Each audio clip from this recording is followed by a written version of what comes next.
Let's talk about everybody's favorite topic, DEI. If you scan the QR code or go to tinyurl.com/DEI reset, all of the files from this presentation are available. So who knows about Senate Bill 113? Probably nobody. And it makes sense. There's been absolutely no media coverage, although there has been a Yahoo News article in the last couple days, but for the most part, no coverage on this bill. What does it do? It bans DEI in public schools. Diversity, equity, inclusion. It is now going to be banned as soon as this bill passes. Our session goals. What is DEI? Let's get a definition as best as we can, although it can be quite tricky. People define it differently depending on their political leanings. We'll understand the law, we'll understand the risks that are going to be associated with that law, and then finally we'll have some action. We will begin to develop policies for compliance with this law. Warning, disclaimer, if you came to this DEI presentation expecting controversy and debate, we're not doing that. We're going to be objective, neutral. Here's the law that's being passed. Let's suspend our political views and beliefs as best as we can and just simply follow the law and develop the policy that we need and move forward. That is the goal. So what is DEI? Again, this definition is defined differently by a lot of different people, so I will do my best. Now, most presentations, this is activity time. Ask the people around your we got stuff to do. Let's just get into it. We don't need to do that. So what is DEI? Again, many people have different definitions based on their political views or the podcasts they listen to, but we'll do our best to create a pretty objective definition, and we'll look at it from both sides. Here it is: diversity, equity, and inclusion. Policies and practices that promote representation of varied identities, fair treatment, and a sense of belonging for all. Basically, DEI is associated with equality and inclusion for the most part. We have a diverse nation, diverse populations, and everyone should be included, and they should be equal. That is the surface level definition. That's not always what happens when it goes into practice, but we're trying to be as charitable as possible to the policies of DEI that are now going to be banned. But on the surface, everybody likes equality, everyone likes being included. What's the problem with that? It involves training, programs, or hiring practices aimed at addressing systemic inequalities and fostering inclusive environments. This is where we start to get into a little bit more shaky ground. Everybody wants equality, everyone wants to be included, but we go from equality to the government making equal.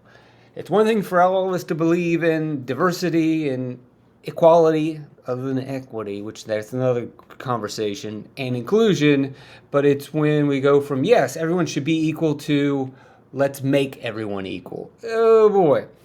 Everyone should be included. Everyone should be equal. We should have inclusive environments. But when we start to force equality, it gets a little tricky. So let's steelman those who support DEI and what they view.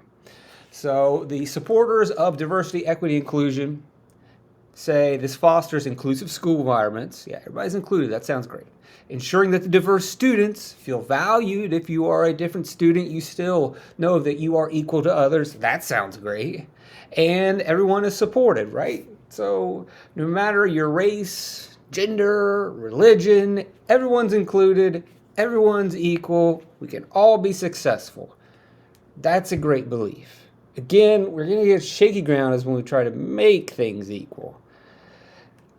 It sounds just kind of like, hey, this is the Civil Rights Act. This is Martin Luther King Jr. Everyone should be included in society. Everyone should have an opportunity. That is great.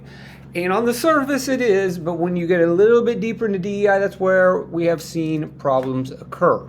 But again, the supporters say, hey, there's nothing wrong with equality, including, and celebrating diversity. Now, the detractors, those who criticize DEI, here is their stance on this policy. They believe that diversity, equity, and inclusion initiatives often prioritize identity over qualifications, creating perceptions of unfairness and divisiveness in educational settings.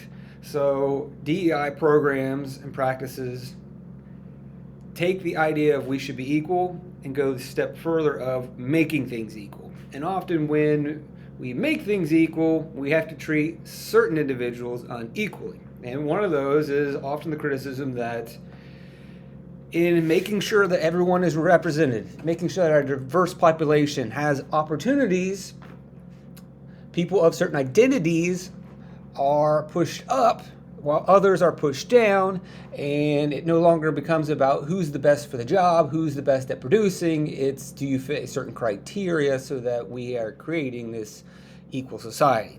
That is the argument, the prioritizing of identity over qualifications. So we'll get to that in a second. So one, there is a sense of inequality when we put this into practice. By making equal, we often have to treat some people unequally to level things out.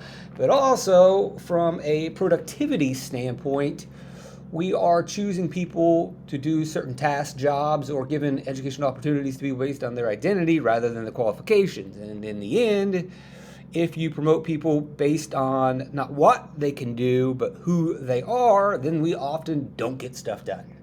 We don't get the best educational outcomes. We don't get the best economic outcomes. It can be quite an issue, and we'll talk about that in a second. And that second's right now. So, DEI criticism, case study, the CHIPS Act. The government spent $280 billion to diversify the potato chip market. To represent all of it, no, that's not what I'm talking about. The CHIPS Act was the government giving $280 billion to microprocessing industry so that they can manufacture microchips in our country, because we all know that AI, data centers, they are the future, and we need the microchips to be produced in America. And so our government realized that it was going to heavily invest in this so that America could be competitive on the global market. Sounds great, pretty good idea. $280 billion will be given to manufacturers to make these chips, but there's a catch. In order to receive those $280 billion, there were DEI requirements thrown into the CHIPS Act. What were the diversity, equity, inclusion requirements? Well, Intel, wanting to build in Ohio, had to follow certain rules in order to build and receive their money. They must hire female construction workers, underrepresented groups, minority-owned suppliers. And while these are all noble goals, there's a problem. Well, first of all, only 10% of construction workers are female. So it's going to be hard for Intel to find the female construction workers to build the plant in the first place. And while it's noble, right? We want equality. We want everything. We want an equal society and we want microchips. But it's just not practical. The perfect is the enemy of good. You want to try to do everything for everyone, you will fail miserably. You have to make a choice. There are trade-offs. If you want equality, then you're probably not going to get that factory done. And if you want to build the factory and become a world power, then you may not be able to fulfill all of your equality needs. These are hard choices, hard decisions, but realistic and practical. And the detractors of DEI point this out, that one, you're going to have a hard time hiring people. But two, if you hire people based on identity, are you going to build the best factory? Are you going to build the best microchips? That's an issue. That is one of the main complaints. And if we look, Intel. Now, there are many reasons why Intel has not been able to start their plant in Ohio, but one of the reasons is this DEI requirement that is slowing down the growth of business. This is what the detractors say. They don't like it, agree or disagree. I think the bigger point is, while we all want equality and we want to celebrate diversity and include everyone in society, we do know that there are going to be trade-offs, and forcing these businesses to fulfill these mandates may not be the best solution. Now, the next more thorny issue, and this is where it gets controversial, this criticism of DEI initiatives conflict with traditional views. So the promotion of diverse ideas, an inclusive society, often the ideas that are included the diverse ideas that are promoted may go against some people's more traditional views. And this is where we run into issues in the education sector. Now, from the administrative, that's not really the issue. The administrative has more to do with the first bullet point, but the second one, going against traditional views, that's where we're talking more about the classroom setting. So what are we talking about? I'll give you a more benign example because I'm going to try to avoid controversy. I don't want to talk about controversial issues and fire everybody up. We don't need to have a debate. So I'm going to give you a really benign example of a traditional belief. I have a son, and me and him share a cultural belief, a traditional belief. And what is that shared belief? We believe in Santa Claus. Now you may say that's not real, that's not true, that's not factual. That's fine. Many people in this country, students, parents, families, teachers, have views or beliefs that may not be factual, that may not be scientific, but we have our own cultural values and beliefs, and they are ours, and we believe in them. Now what if in a classroom one day, a teacher, following the idea of promoting diverse ideas, inclusive ideas, equitable ideas, decides to teach a lesson on Santa being not real? That goes against my views. That goes against my values. That goes against my beliefs. I don't believe it's appropriate for you to discuss that in school. I do not want you to talk about that belief. I'm going to have an issue with that. Is that appropriate in a kindergarten classroom to be discussing? Now, you can take this to whatever level you want. Obviously, I'm avoiding a lot of the current situations in America, the current controversial issues where certain lessons are being taught and some families are not completely agreeing with the views, beliefs being taught. So I'm just using this as a light example. You get into some of the more current hot topics and you're going to run in, and look, there is a way to present beliefs and ideas, but even in more halcyon times where people generally got along, we still had issues with certain views and beliefs being taught in classrooms. Well, we're going to run into that issue now. And you're going to run into some angry moms possibly if you don't follow certain policies and standards. This is the issue with DEI, is that some of the ideas promoted through DEI go against the views and beliefs of people in your community. And in the past, there really wasn't much that could be done. But now that you might possibly have a law on the books, and if a DEI lesson gets promoted, now the moms are going to have a little bit more firepower. Now they may be able to litigate. Again, avoiding controversy. We're just going to suspend our political views and beliefs, other than the view and belief that we like Santa Claus. I'm not going to suspend that one. Going to hang on to it. We're just going to try to get through this session and develop some policy and understand what the law is. So goals-wise, now we define DEI as best we could. Everyone has a completely different definition of DEI. People see it in different views. And if you are still confused about what DEI really is, I completely understand. There are days where I don't even really remember what this is anymore because it's vague, to say the least. And people often have their own interpretation and they stretch it in certain ways. So again, if you're not completely in tune with DEI, that's okay. This next one will be much easier. Understanding the law that was passed. So what does the law say? Very simple. High Senate Bill 113 prohibits diversity, equity, and inclusion programs in K-12 schools. All right, no more DEI in schools. And this is going to be mainly administrative. So your offices, if you had one, a DEI officer or department, it has to be shut down. You're going to transition those employees to other places. It might be a little bit of a task. We can talk about that later. No more training programs where you are training your teachers on how to promote diversity, equity, inclusion.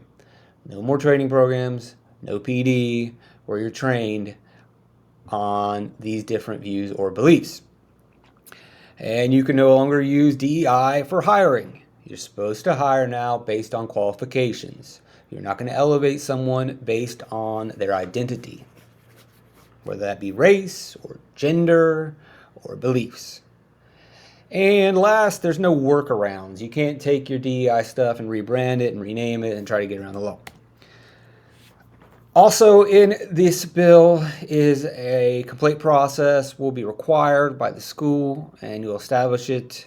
Process for students, parents, or district employees submit complaints about alleged violations of DEI policy. It's pretty simple right now. So shut your programs down, don't hire based on it, no more training. It's not that complicated. Might be controversial to some, but that's pretty much the law. Not that hard, not that difficult. Now we're going to get into the more tricky situation. The risks. There really shouldn't be risks, but here we go. So there are two scenarios that we are going to face. A doomsday scenario in which the bill is modified, or a much more manageable scenario where the bill, SB 113, doesn't really change much from what is in the committees at the moment. Now I'm going to play a little Chicken Little here, and hopefully this is just a waste of your time and none of this ever happens and we don't have to worry about it, but the discussion is necessary. We need to be slightly prepared for the doomsday scenario. Why? Well, there's about a 50-50 chance doomsday does happen. How do I know it's a 50-50 chance? Well, our good old friend artificial intelligence, I had it review all the background information, all of the going on and current events, the politicians that are involved.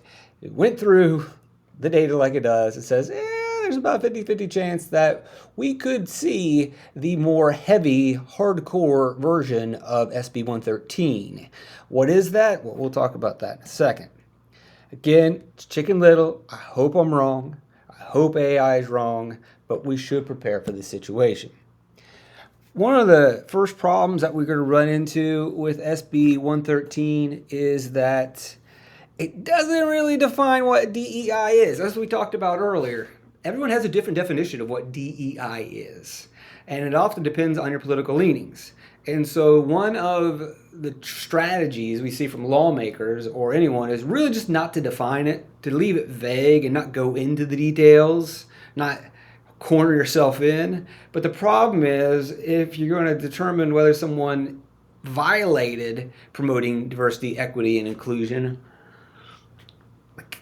if it's vague, then that creates a situation where it can be very easily to step over the line and violate the law when you didn't know what you were doing was wrong, because there was never really a definition of DEI. You broke DEI. Well, you didn't define what DEI was. So scenario one, which hopefully this is probably the best case scenario, SB 113, the lighter version, which is the current version, passes, and it just simply bans training, bans hiring, and it shuts down the offices. Scenario two is the doomsday, where SB 113 heavy or hardcore passes, and that bill mirrors SB 1, which has already passed. And it's similar to SB 113, but with an addition. What is that addition? Regulation of classroom lessons. So SB 113 right now is purely administrative, but if they make changes, then we're going to see that you can't promote DEI in the classroom. Right now, we're mainly not promoting DEI from the administrative level in terms of departments, hiring, and training. This goes a step further and says your teachers also are not allowed to promote the ideas of diversity, equity, and inclusion. That's the scary situation we could go to. Now, when I initially put this proposal together months ago, the DEI reset plan was to find some middle ground, but that went out the window when these new bills passed, so this whole presentation has been completely changed. Because it's a night and day situation. We were living in an era where DEI was promoted. DEI was the standard. Now it's the opposite. No more DEI. So we have basically stepped into Oz. And we all need to adapt and adjust, and developed a policy that is necessary. So what your teachers and administrators did before this bill, they can't do anymore. We have to change. There will be no more DEI. A little bit of background on DEI. So SB 1, the DEI ban at the university level goes into effect June 26th. And there will be a showdown. Professors and activists and unions are already gearing up for the fight. It's going to be very interesting to see how this plays out. So, yeah, they've got the light version where they can't hire, they have to shut down their programs, and they can't train. But also, professors in the classroom are banned from promoting diversity, equity, inclusion. They are not allowed to indoctrinate. And if they do, they could get fired or the school could get sued. We'll see what happens on June 26th, because this is the precursor to what we could be seeing with SB 113. So right now, it's probably not that big of an issue if we get the light version. There may be litigation, but you're only going to get sued if you hire someone based on identity. It's easy to avoid that. You're only going to get sued if you leave your DEI department open. You're only going to get sued if you set up a training program. Now, maybe possibly you do a training program that you don't vet completely and some sort of DEI initiative gets snuck in, and maybe that could happen. But for the most part, I think if we see the light version go through, you're not going to see litigation. But you could, and so we always have to remember, like, time and resources diverted, investigations and hearings. Everyone wants to try to avoid those things. So we've got two roads. We've got the heavy version, and if that goes through, yeah, you're going to get some lawsuits. If we're going to regulate the classroom, then yeah. But if we go the light version where it's purely administrative, I don't foresee very many lawsuits. I mean, again, the only way you can get sued is if you hire someone based on identity. You're only going to get sued if you set up a training program. Those are easy to avoid. The bigger one is, though, if we get the heavy version, we're regulating classrooms. Oof. So let's just look at the light version, what will happen the day after. So once that goes into place, some people will be pretty happy. We're going to return to hiring based on qualifications, should lead to more productive schools. And a lot of people are really happy about that. And they're going to feel good that we are not elevating people based on their beliefs or their identity. We're going to elevate people on their productivity. Some people aren't even going to care. You got plenty of people in your building who they're there to teach and care for the kids. They don't get involved in the political stuff. So you don't have to worry about them either. But some people will be upset and scared. They will feel attacked. They will feel discriminated. They will feel marginalized. They're going, remember, from night to day. We were in a system where we were promoting diversity and equity and inclusion and saying all people are equal and recognizing all the diverse ideas. Now we are no longer technically recognizing diverse beliefs and ideas. We're no longer technically recognizing the need for creating an equal society. And so possibly some of the more marginalized people in your school, students, staff, or community will feel that they are being treated unequally now, that they are losing possibly their rights, and that this could be, some people will possibly see this as racist or sexist, possibly. And so you're going to want to be careful in dealing with those matters. But for the most part, it seems like the people you will deal with, if we go with light version, it's not going to be too much of a headache or a worry. But for some, and rightfully so, they're going to have concerns about how we are going from one thing and swinging all the way over to the other. Right now, remember, SB Light does not regulate the classroom. It's purely administrative. It's not going to be too hard to enforce. Shut the departments down. No training, no hiring. Pretty simple. Now let's look at the heavy version, the hardcore version. It's purely hypothetical, but remember, we were giving this a 50-50 chance of happening. There is a good possibility that the regulation of classrooms will happen just as it is happening in universities. The doomsday scenario. Now, why is this such a high probability? Andrew Brenner is co-authoring the bill. Andrew Brenner, Senate Education Committee Chair, co-authored SB 1. And SB 1 mandates intellectual diversity in the classroom, regulates the classroom, the professors. If he did it for SB1, what are the chances that he's going to also include that language in SB 113 once it goes through committee? His stance on DEI is division, exclusion, and indoctrination. So we can clearly see where he stands in terms of DEI. And with those strong of opinions, why wouldn't he include that language of classroom regulation in SB 1 or 113?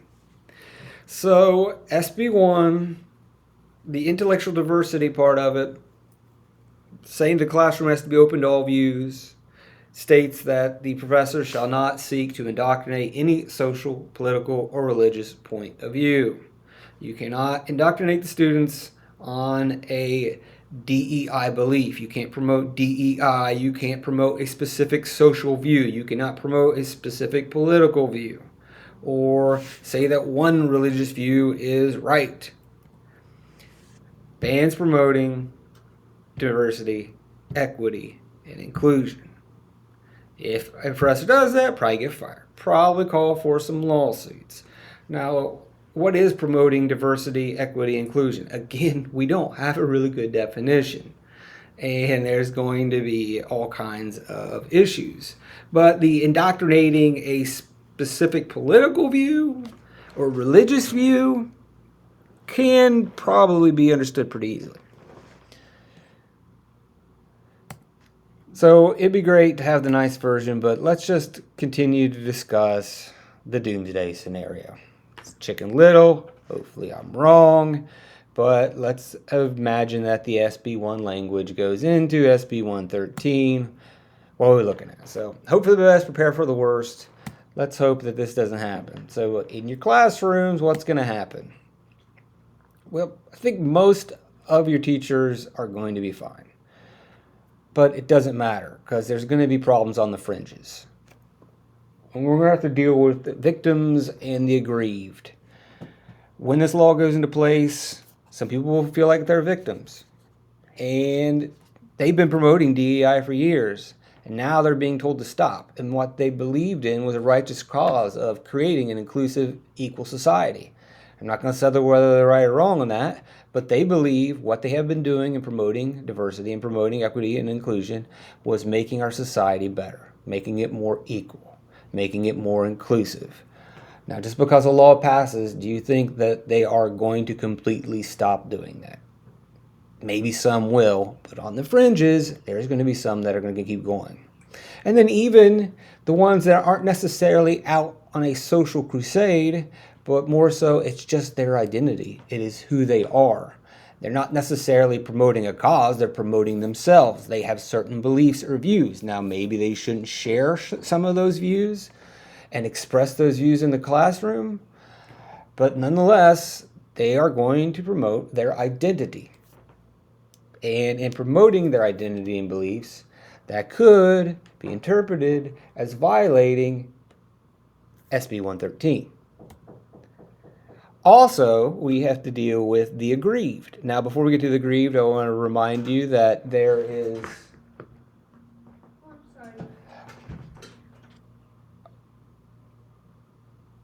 that we're going to try to stay out of the controversial topic. I'm recording in a hotel room and the housekeeping just interrupted, so sorry, threw my game off a little bit. Disclaimer again, remember, it's very easy to get in a hot-headed, heated debate. What's right or wrong? We're simply just trying to prepare so that we can get some policy together. So in preparation, we think about, well, what if one of these victims goes rogue? Maybe motivated by victim ideology, or maybe just simply trying to protect their identity and beliefs. It's who they are. It's what they believe in. And they continue to promote DEI, and they argue that they're allowed to. They have the freedom of speech. Well, the problem is they don't. Pickering versus Board of Education, teacher speech on public matters is protected, under the First Amendment unless it substantially interferes with school operations or discipline. And you better bet that more than likely, if someone continues to promote DEI beliefs, that maybe some promotions won't be disruptive, but many probably will disrupt the learning environment, and thus that speech is not going to be protected. You're going to get angry moms, you're going to get angry students if a teacher continues to promote a certain idea, and disruptions will happen, and so that will not be protected, and so the lawsuits will happen. Again, this is doomsday scenario. Hopefully the language does not get added to SB 113, but if it does, you're going to have to navigate dealing with this situation of what your teachers are saying in the classroom, what kind of flags they possibly have up on their walls, what they're promoting, because that promotion causes a disruption, causes a lawsuit, because now it's illegal. You could promote it all you wanted yesterday because it wasn't against the law, but once we ban DEI promotion in classrooms, you do it, you are going to be sued. And you're also going to have possibly unintentional violations. This is where it gets really gray, it gets really murky. Actions are interpreted as a promotion of DEI. Think about this. Could a school be sued for teaching the Civil Rights Act? And say, well, it's part of the standards. Well, the law doesn't necessarily define what DEI is going to be. We have a general idea of what it means to promote diversity, to promote equity and inclusion. What was the Civil Rights Act other than the idea of our diverse nation and wanting to create an equal and inclusive society? That is the Civil Rights Act. That is Martin Luther King Jr. lessons. So if you were to teach Martin Luther King Jr. and the Civil Rights Act, you are promoting, the way I guess that you would have to do it is just say, this thing happened, it wasn't good or bad, which is pretty ridiculous. We generally like to say that the passage of the Civil Rights Act, the actions of Martin Luther King Jr. were good, they were positive. But under the promotion of DEI ban, I would be probably in violation.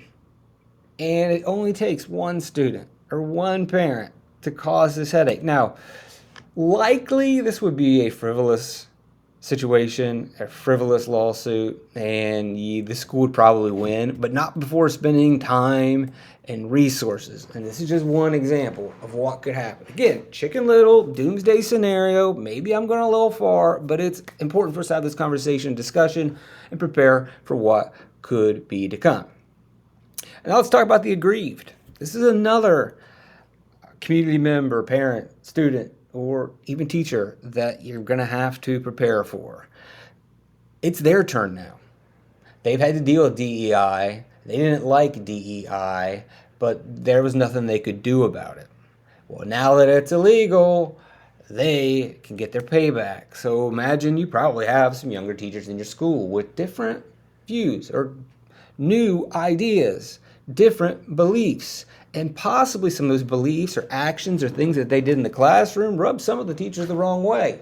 Those aggrieved anti-DEI guys or gals had nothing they could do before. They just had to deal with it because DEI was the standard. We were promoting DEI. We were promoting equity. We were promoting inclusion under the former governmental policy.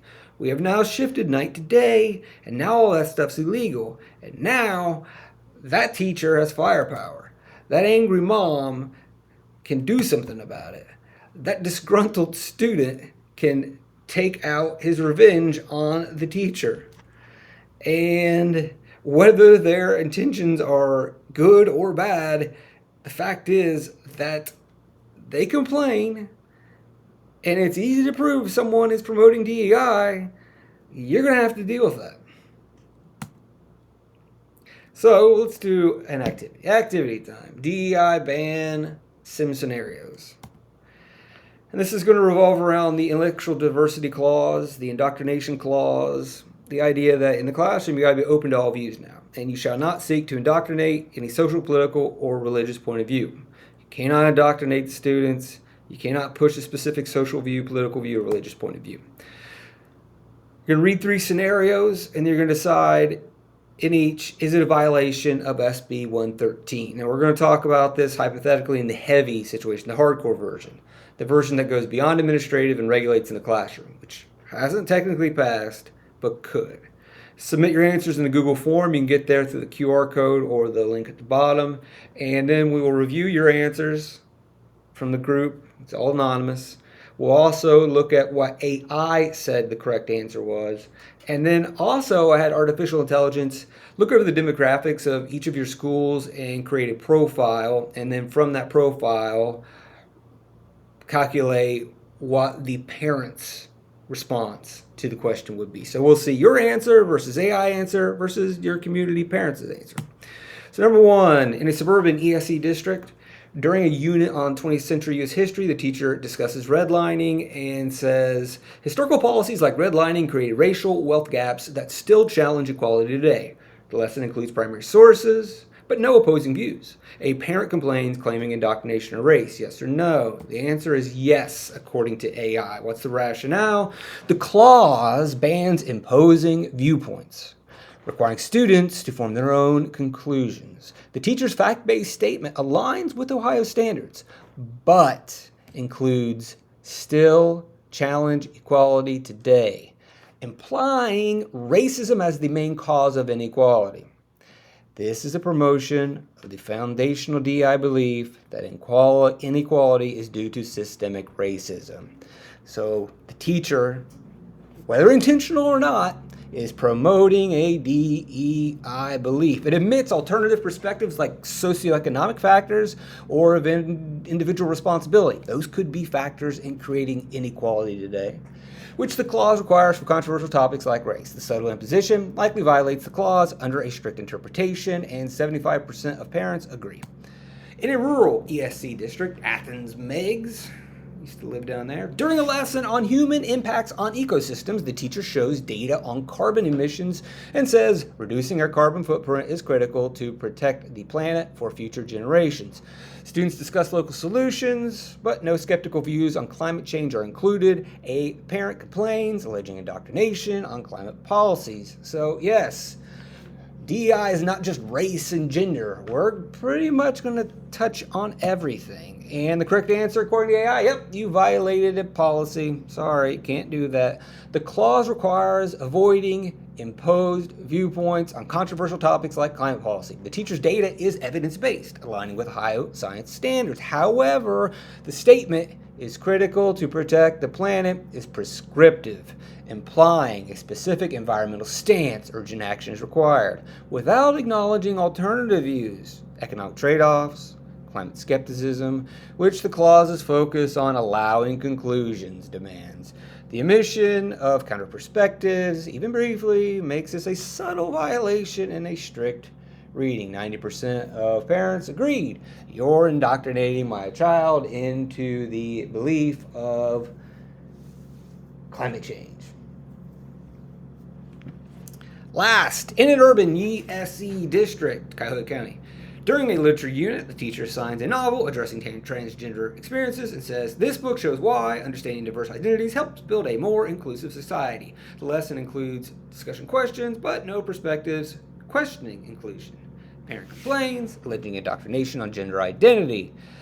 Once again, yes, the clause prohibits imposing viewpoints on controversial topics like gender identity. The novel assignment aligns with Ohio English Language Arts standards, and discussing diverse identities is permissible. However, the teacher's statement helps build a more inclusive society, implies a specific social value, inclusion as inherently positive, without presenting alternative views, traditional gender norms, free speech concerns, which the clause requires for controversial topics. This subtle endorsement of a viewpoint violates the clause's mandates to allow for independent conclusions. 80% agreed. Now, in all fairness, I had AI design the most grayest of topics and also weighted the scales and had it try to create topics that administrators would believe didn't think they were violations, and at the same time that parents would think they were. So is this exaggerated? Did I put weight on the scales? I absolutely did, but I really just want to hammer home the point that if we end up with the heavy version of SB 113, it could be a bit of a problem. And so that is what this exercise was trying to hammer home. So now we kind of understand the risks. Let's get some work done. Let's begin developing policy for compliance. So we define DEI as best we could. We understand the law. It's pretty simple if it stays in its light version. And then we understand the risks, which if it's the light version, there's not too many risks. But if we get the indoctrination clause, then yeah, it's going to be just a blast. So now, as we close out, let's just get some stuff done. So let's forget about heavy and let's go back down to the more manageable law. The one thing you can do if you want to call Brenner up and say, hey, could you maybe you want the indoctrination clause included. That is fine. But he would be someone worth reaching out to. So how are we going to develop school policy? Well, it's rather easy.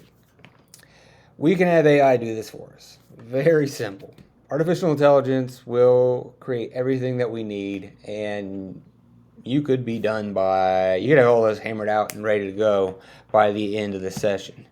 Also, developing the school policy is really not much more than a copy and paste. You look at the law and it prohibits X, A, B, and C, and so your policy says we're no longer going to do A, B, and C. So as the session closes, we will use this time to get started on developing policy. I would encourage you to develop the policy using AI, and I'll talk about that in a second. If you have any questions for me, I'll be around the room, I'll be wherever. You want some one-on-one work, I'm here, yell at me. Maybe you'd rather talk more about AI, which I would love to do. I don't get a pleasure talking about SB 113, but I love talking about AI in the classroom and AI from the administrative level, what you can start using this for, how students can start using. Don't get me started on that, but do get me started. And if you want to sneak out to lunch, I won't tell anybody.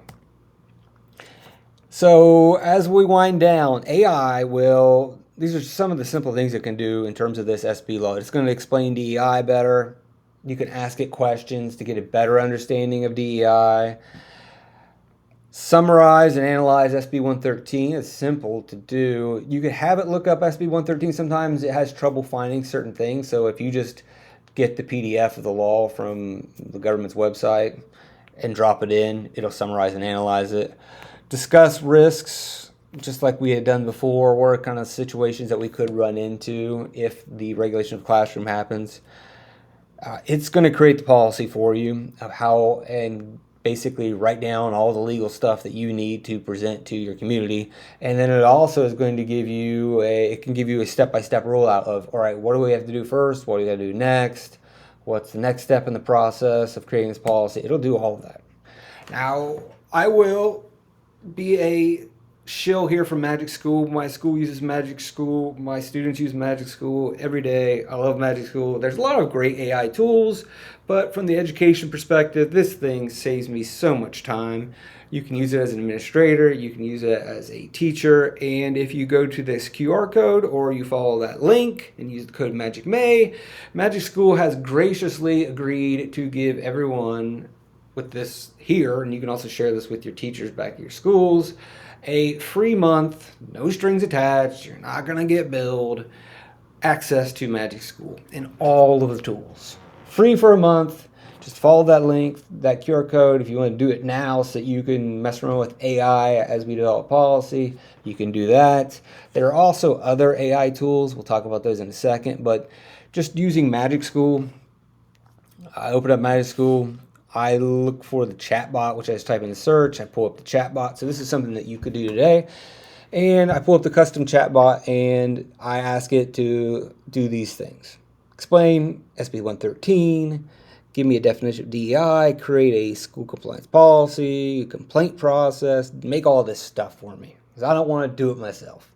And then simply at the bottom where I can add knowledge or basically program it, I simply click on the paperclip and I drop in the PDF of SB 113. which is the law. And so, boom, it reads law, analyzes the law, and it gets cooking. There are plenty of AI tools out there: Magic School, ChatGPT, Gemini, Grok, Copilot, SLT AI. You're just going to have to explore which one's best for you, and it often depends on what you are doing. I think from a school perspective, Magic School is great. There are free versus pay options that you have to consider. In the folder that I've shared, I had AI rank the best EDU AIs, so you can look at that. Again, as we wind down, I have shared initial drafts with you of policies, of step-by-step rollouts, of communications with parents, ideas for transitioning the officers from your DEI offices to other positions. And you can take those files and tweak them with AI. Or you can start from scratch on your own, use your own prompts. As you can see, I've got prompts here in the PowerPoint. I've shared the PowerPoint, so if you want to steal these, ask it to plan a 30-minute session where you train people about the new bill or law. Create notification letters. It'll do that. As we talked about earlier, some people are going to be maybe scared or offended or upset that we are no longer celebrating diversity, equity, and inclusion. And how do you speak with those marginalized student staff? AI will tell you. You can check that out. So thanks for joining me. If you want any additional help or support, contact me. There is the information right there. I hope this was beneficial to you.